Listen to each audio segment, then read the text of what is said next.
It seems most big blockbusters Hollywood produces now are either sequels, spin offs, reboots, or remakes.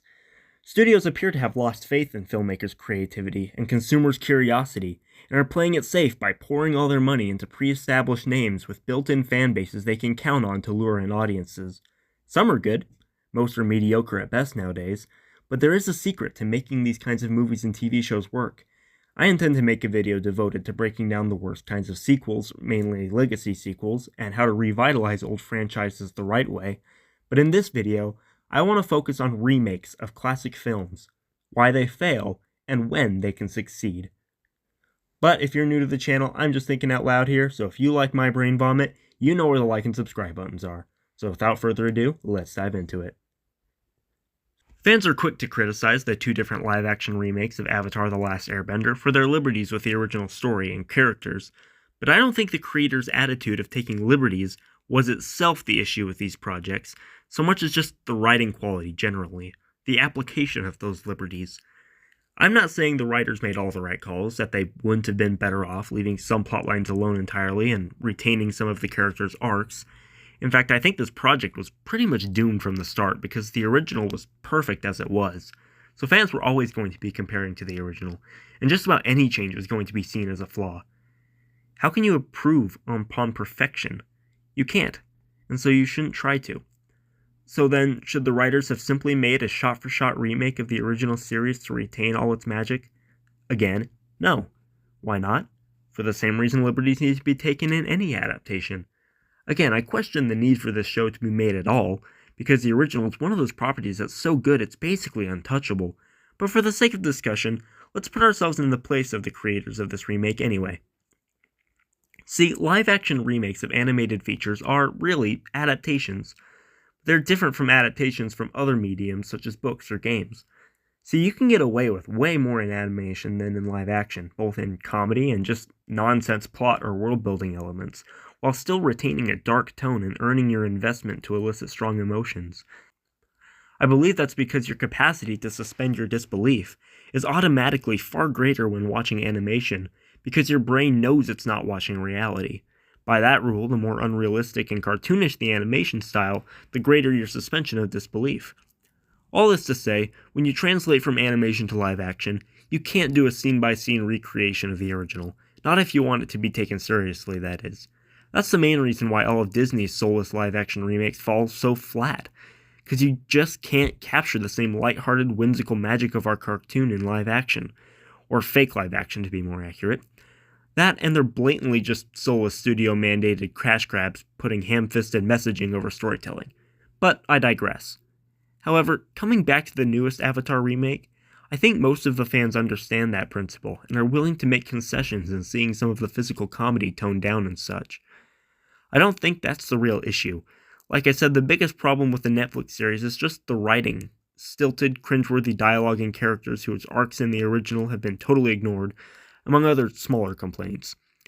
Yet, even if the show's writing was on par with the original, even if there weren't any major complaints about the faithfulness to the original, I believe it would still be doomed to be no more than a lesser imitation of something better that came before, only worth being made for the sake of seeing its world's unique visuals and fancy CGI.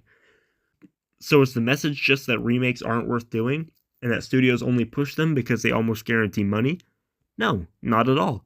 To go back to the topic of Disney's remakes, every one they've made in the past 8 or 9 years have been of the soulless copy-paste variety I described. However, their first two, Cinderella and Maleficent, were actually quite well received, and that's what kicked off Disney's trend we've all desperately wanted them to stop for at least 5 years now. In fact, I quite like both those films. And though Disney's Cursed Snow White remake has already gained infamy even while stuck in production hell, the story has already been retold in live action twice by different studios, and while neither of these films received tremendous success or widespread acclaim, they're both decent, and I enjoy each for what they are. So, what's the difference? What did the makers of these 4 films get that Disney has forgotten in their desperation to capitalize on this bankable form of revenue? Well, I did say that remakes from animation to live action, though a form of adaptation, are different from any other form of adaptation, didn't I? Well, we're not just talking about animation to live action anymore, we're talking about all remakes, so let's forget how they can be adaptations and focus on how they're not. In an adaptation from a book or video game to film or television, you're translating a story to a new medium for the first time. Thus, you're introducing the story to a whole new audience, and giving fans of the original story the chance to see what they already love on the screen for the first time. And so, while I'm no purist by any means, I get how adaptations work and even acknowledge cases where the original can be expanded or improved upon. I do feel whoever is taking on the challenge of adaptation should also acknowledge the responsibility they have to please the fans of the original and faithfully bring the original creator's work to a new audience.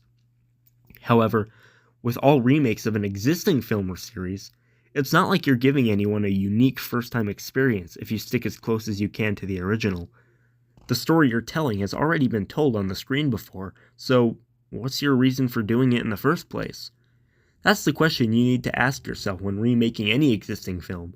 What do you want to do that hasn't already been done before?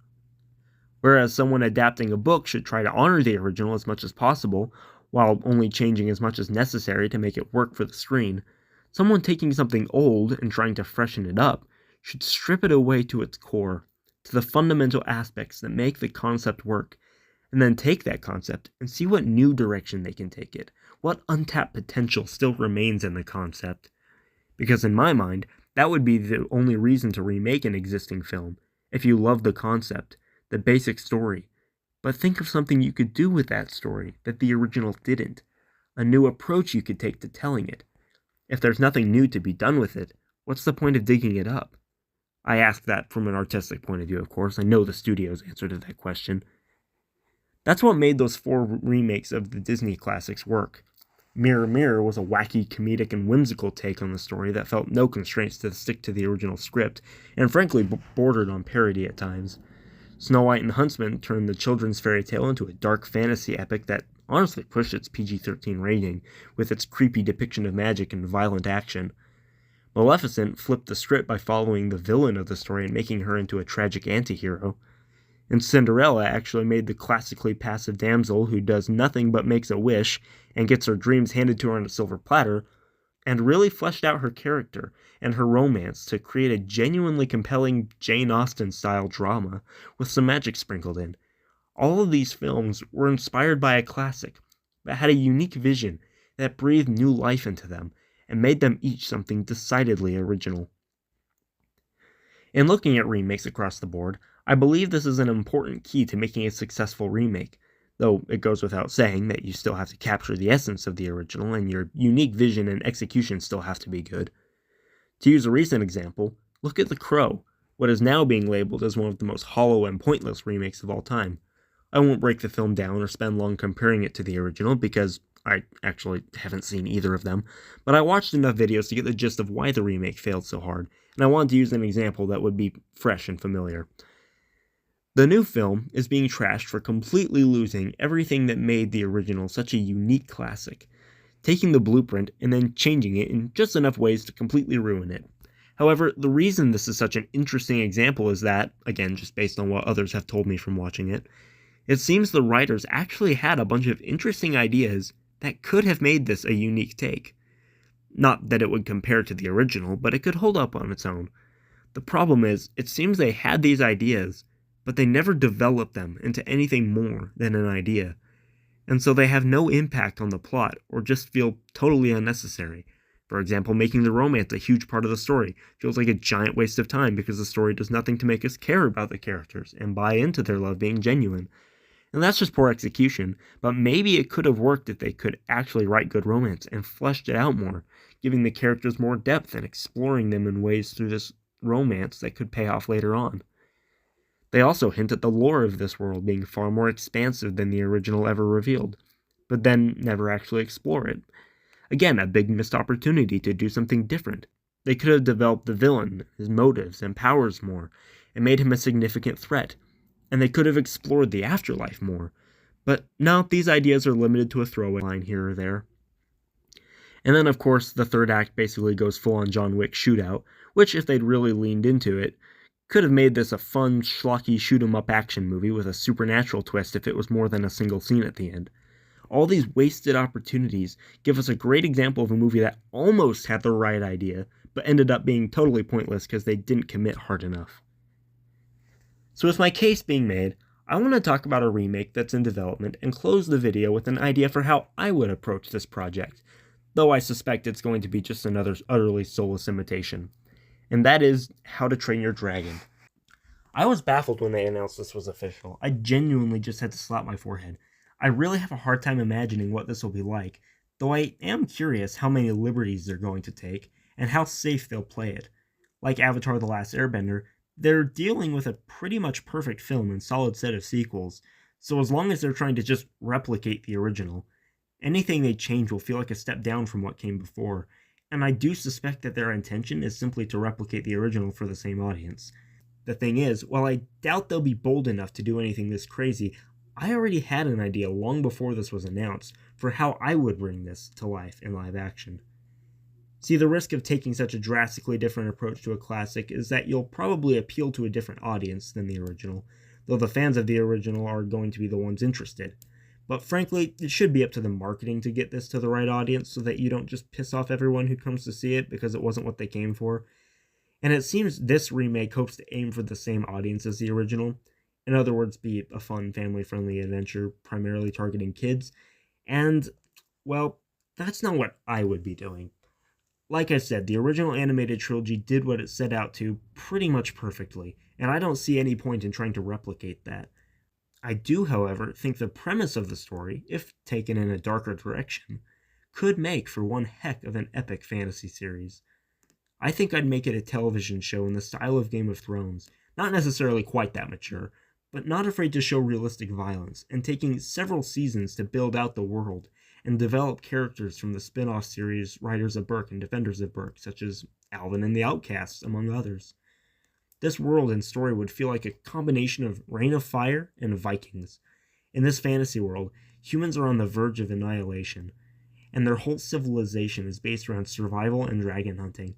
The first season would basically follow the events of the first movie, but I imagine Hiccup has an almost supernatural connection to the dragons, perhaps making him some being out of prophecy or legend, leading everyone to fear him as a demon or bringer of destruction when his gift is discovered. Dragons here aren't just pets, totally harmless unless controlled by someone or something else. They're intelligent and have their own society, and while the people of Berk follow Hiccup and ally with the dragons of this colony, it's not some dragon utopia. It's a tenuous relationship where the species struggle to coexist and not everyone is happy. Hiccup and Toothless want to bring peace between their species, but as opposed to the simplistic world the movies show and the preachy monologues about peace ending each of the sequels, here that is shown to be easier said than done, as many dragons still just want to wipe out or prey on humans, and frankly kinda need to survive. And Hiccup is forced to lead the Vikings of Berk in war against other Viking tribes that see them as a threat for allying with the enemy, or who want to use Hiccup to control the dragons for conquest. Hiccup and Toothless's efforts to bring peace end up only sparking war, not only between humans and dragons, but between tribes and nations of humans, and even between nests of dragons. This take on the story tests the characters' ideals of peace, while of course, the friendship between man and dragon remains the story's core. So what do you think? Is that something you would like to see? What direction do you hope the franchise takes? Or do you just want it left alone? What are your thoughts on remakes in general? Are there any points you think I missed?